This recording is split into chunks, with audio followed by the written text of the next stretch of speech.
At dahil nga nag-crave na naman ako sa paa ng manok, ayan na nga at yan ang lulutuin ko ngayon for today's video. Bago ko nga pala lutuin yung paa ng manok, ayan pala at nilinisan ko muna pala yan.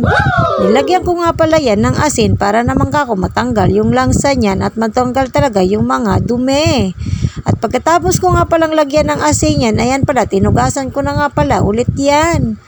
Pagpasensyahan nyo nga pala, yung mga hugasin ko sa lababo, ganyan talaga ako niyan. Bago pala ako maghugas yan, ay nagluluto muna pala ako niyan.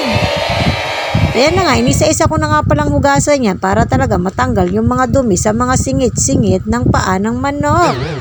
At pagkatapos ko nga palang hugasan yung paa ng manok, ayan pala at naghiwa na pala ako dyan ng sibuyas.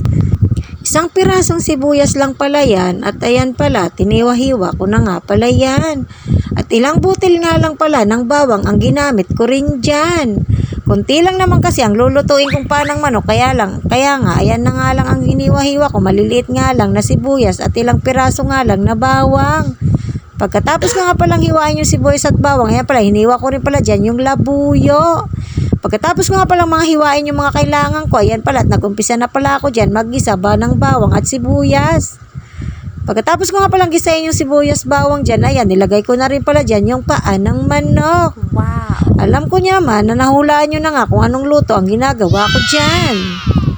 Aadobuhin ko nga lang pala yan yung paa ng manok kasi nga yan naman talaga ang gusto ko na luto sa paa ng manok. Ayoko talaga kasi sa paa ng manok yung sinasabawan. Gusto ko lang talaga yan ay inaadobo nga lang yan. At pagkatapos ko nga palang gisa-gisahin yung paa ng manok, ayan pala at palalambutin ko muna pala yan. Nung napansin ko nga pala yan na kumukulo na nga yung pinapalambot kong paa ng manok, ayan pala tinignan ko nga kung malambot na. Hinalo-halo ko nga pala yan para naman kako mapantay talaga yung pagkalambot ng paa ng manok.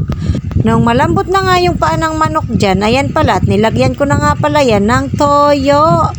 Paglagay ko nga pala ng toyo dyan, ayan pala at lalagyan ko na rin pala yan ng pinakurat na suka. Wow! Yung suka palang ginamit ko dyan, Diyos ko, napakasarap niyan gamitin, lalo na sa paksiw na isda. At nung napansin ko nga palang malapit na palang matamano na yung sabaw niyan, ayan pala at nilagyan ko na rin pala dyan ng oyster sauce. Alam naman natin, karamihan sa atin, gumagamit talaga ng oyster sauce para lalong sumarap yung ating mga lutong ulam. At nung malapit na nga palang maluto yan, ayan pala at nilagay ko na rin pala dyan yung siling labuyo. Napakasarap naman talaga sa ulam nung may kunting sipa pag inuulam nga natin. Kaya ayan na nga, tinahalo-halo ko na naman nga dyan. Ayan na nga at malapit nang maluto yung aking ulam. At ayan na nga, luto na ang paa ng manok.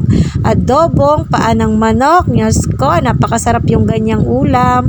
Taob na naman ang isang kalderong kanin nito. Kaya mga kamama, salamat sa panonood.